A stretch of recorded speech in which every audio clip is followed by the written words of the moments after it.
This is the first part in a long-running series on me explaining a concept game I have called it's called Athletic League.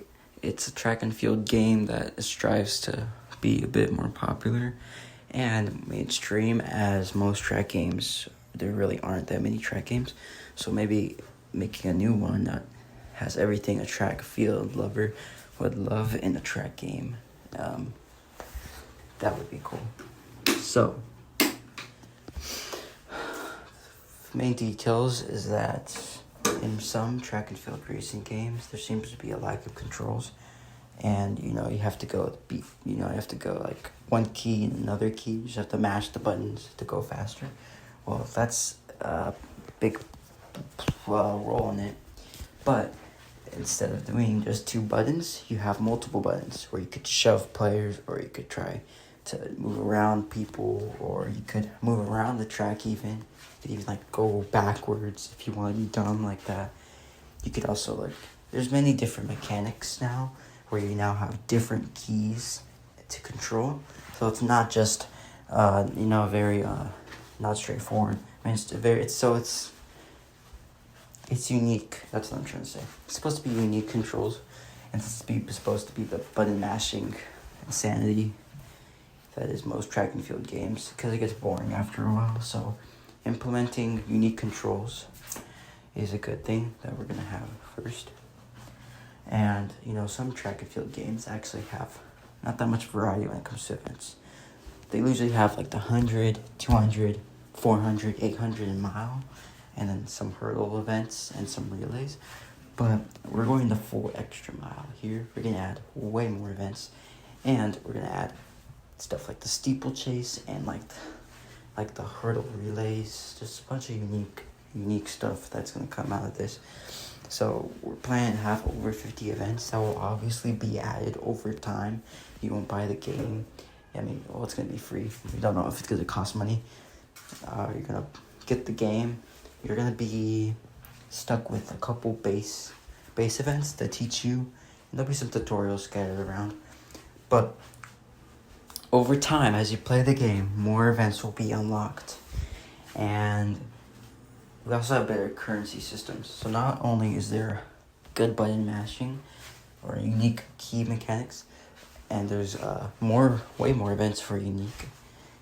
There's also new currencies. Now, what I've seen is there's just coins, but we also have a trophies mechanic. Trophies can get you better events. Or not better events. Trophies just lead you on the path to unlocking more events. The more trophies you get, the more events you unlock. And then there's also another currency called coins, and you could use these to buy things in the shop, which could help enhance your ability in running. Can make you a bit better, not as just make your stride longer, or make sure you don't fatigue faster. And we'll talk about all these elements. We'll talk about in depth. But what I want to do is just get through all the main factors first. So we've covered the key layouts, the unique keys. We've covered what have we covered? How am I forgetting this already? This is the first video, and I'm just doing this wrong. I'm just gonna slowly build myself up from this. So we talked about the key mechanics, and then we talked about the currency systems, and we talked about the events, and we talked about there's a shop. There's also going to be more multiplayer friendly things, like there's going to be a leaderboard, and you're going to be able to have an in-game chat system where you can talk with your friends in the game, or you can invite them to race you. There's also going to be clubs. These clubs, they're hosted by friends, or you can invite other people from around the world to them, where you could have club championships or stuff like that, where you could have club tournaments. And not only will there be club tournaments, there'll be open tournaments. So it's not club specific, it's to everyone who wants to race other people. Obviously, so we've covered more multiplayer things. Obviously, you don't want to just be really obviously going to be playing with real players, but you can also toggle a mode where they're just bots. So like maybe your Wi-Fi is off, just toggle the mode to be bots, and they'll race for you. Maybe you could. I don't want to go into that. I'll do that in the next video. I'll go into each mechanic, very individually. So we have that. You can also select. There's different modes too. There's a free run mode, where you could just toggle infinite stamina, or you could have hurdles everywhere, or you could change which start, like if you have a standing start or a block start. Basically just run as far as you want. You could, I think, but yeah, run as far as you want, do whatever you want. And then there's going to be a pacer mode, where you can select a pacer or multiple pacers to be a specific pace to help you get a personal best or world record. And that's going to be stuff like that. That's how it does work. So you'll have that. And then obviously,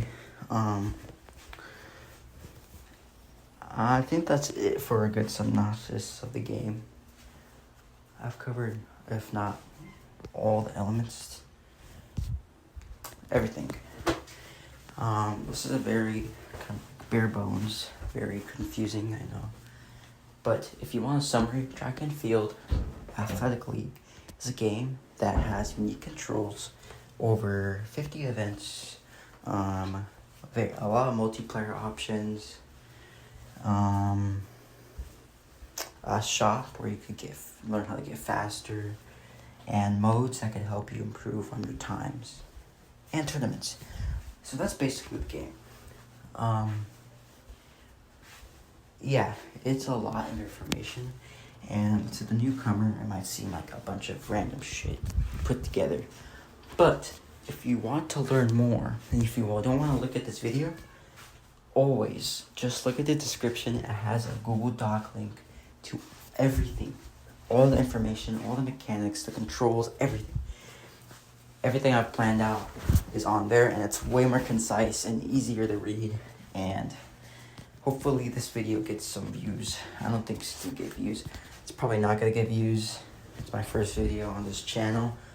But hopefully I get some subscribers, people who are, into this type of game, this racing style game. If